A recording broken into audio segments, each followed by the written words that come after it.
Alright, so we got some more details on Trey Miguel's being AEW. So, earlier in this podcast, we had a segment about Trey Miguel. We're talking about how he took a break. Well, the reasoning is cleared up. So, I'm going to be reading an article from Ringside News. And, it's just kind of crazy. So, very interesting. Yeah, so I'm going to read it to you. And the link will be down below for you guys to definitely.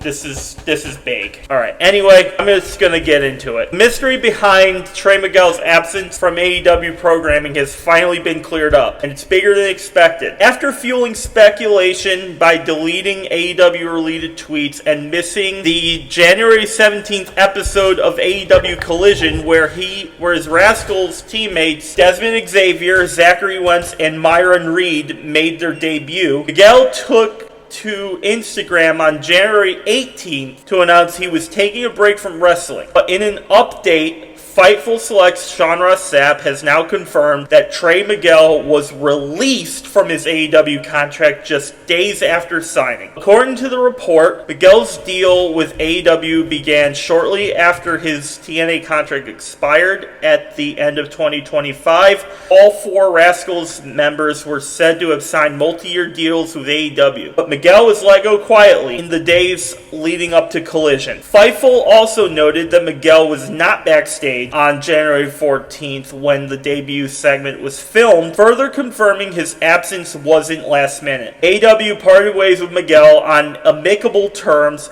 but no specific reason was given for the sudden release. This news now recontextualizes Miguel's Instagram post where he said that he was taking a break. Wrestling, please respect my space and don't tag me in any posts or comments. Go support the Rascals. Miguel had been with TNA since 2018 and was part of the group's emotional reunion on TNA TV in late 2025. While his Rascals brothers Wentz and Xavier went on to sign with WWE in earlier years, Miguel had taken a different path, eventually appearing in NXT throughout 2024 and 2025 before jumping to AEW alongside his faction mates. Unfortunately, his AEW run ended before it even began, with Miguel now gone from the company. AEW's plans for the Rascals appear to be continuing as a trio, but fans are left wondering what could have been had the full group debuted together on national television. You think AEW should have waited to debut the Rascals with all four members, or was Miguel's release the best option for both sides? And drop your take in the comments. Yeah, wow. Now we know why he said that.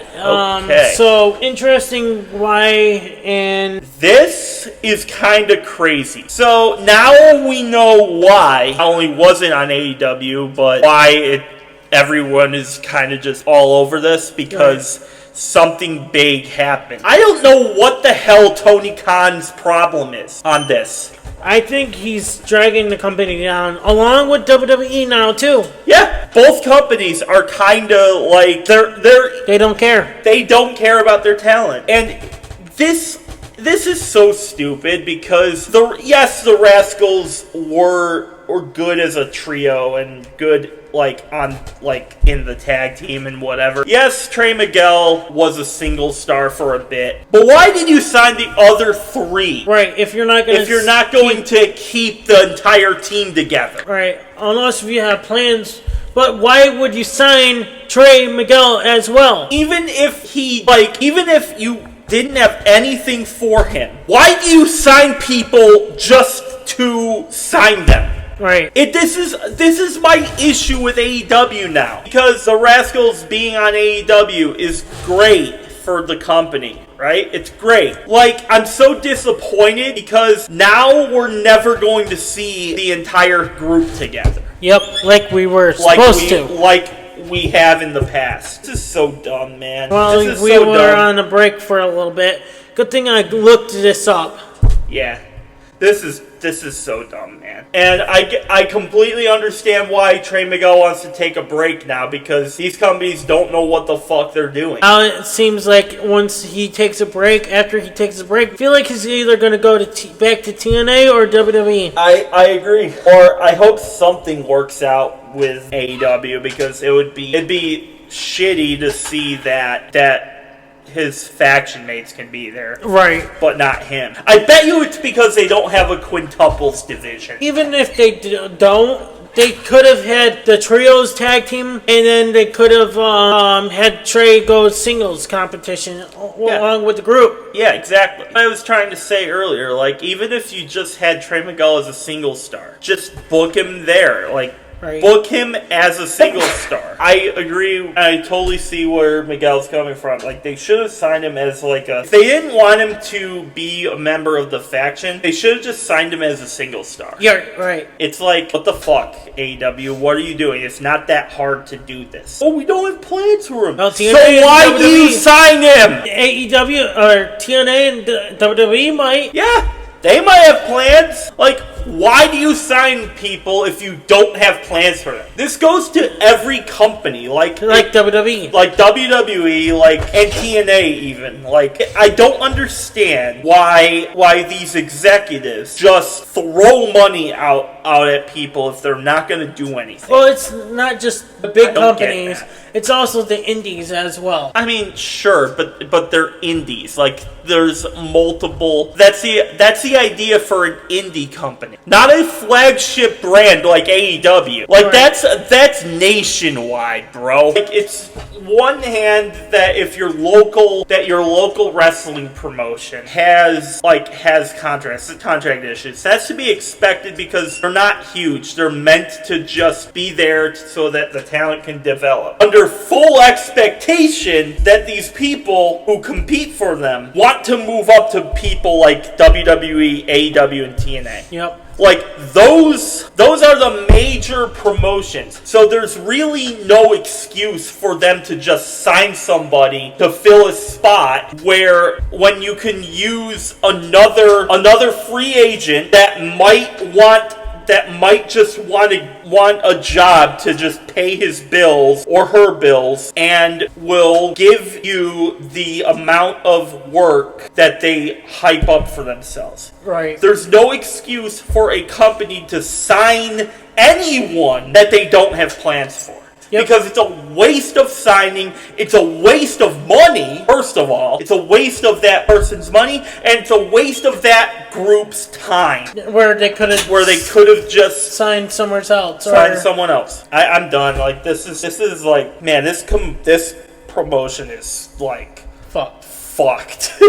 Tony Khan has no idea what he's doing. Like, I hope you listen to us and get your shit together, Mr. Khan, because this is like, what the hell are you doing? What the hell are you doing? Trey Miguel is, yeah, he might not be Kenny Omega. He might not be John Cena. He might not even be a guy like Johnny Gargano, for instance. But he has talent. The Rascals, as a group, have talent. That's why I was so heated when they let Desmond Xavier leave. Yep.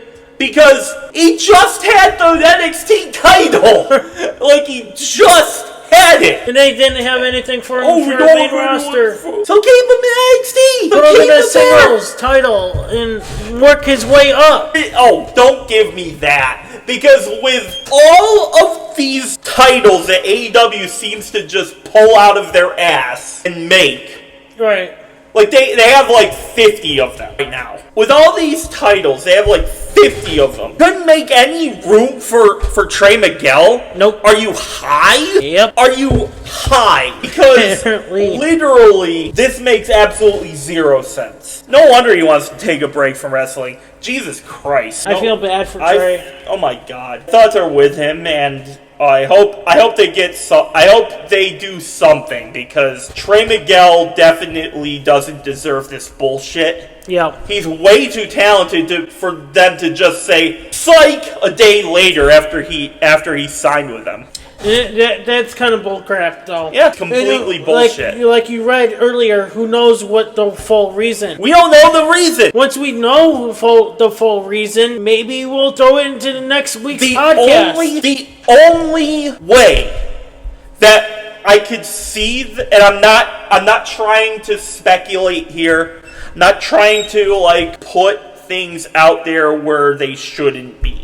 But and I'm not saying that Trey Miguel is like this at all. I just want that to be very clear before I say this. The only way that makes sense to me is if Trey Miguel has legal shit going on. If Trey Miguel had legal shit going on, again, I'm not trying to speculate. I'm not trying to dive into the nitty-gritty of this to get to the reason why they let him go. No, that would be only way I could see them making this decision. This was a different reason than...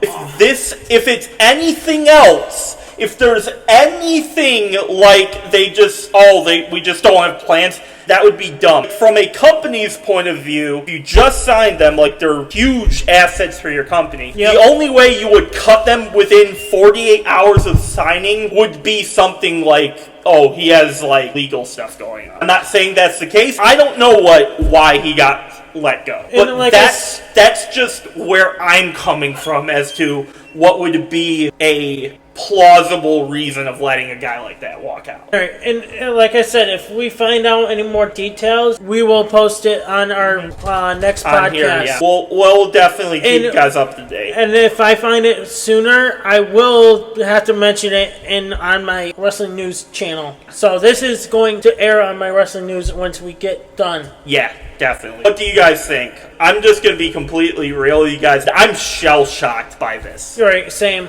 Who knows why? Happened. Who knows what happened? It just sucks that we're not going to see him. Oh, yep. Tony Khan, you screwed up. Yeah, he did. Big time. Now, Trey's got an opportunity, once he takes a break, he has an opportunity to go back to TNA or WWE. Or we don't know, maybe they'll just work something out in his contract. Who knows? Let us know in the comments below how you guys feel about this. Yep.